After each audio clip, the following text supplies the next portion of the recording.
Но действительно, у нас большая беда не в Чечне, у нас в соседней республике, в Ингушетии.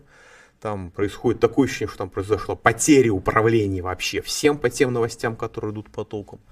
А слава богу, что решение этой проблемы, или слава Аллаху, может быть, учитывая мусульманский менталитет, по-моему, лежит на поверхности. Достаточно вернуть на руководство, так сказать, второго президента Ингушетии Мурата Магомедовича Зязикова, который в несравнимо более тяжелых условиях, так сказать, нормализовал ситуацию и, если по-честному, то окончательно зафиксировал Ингушетию в составе России, благо там были разные поползновения.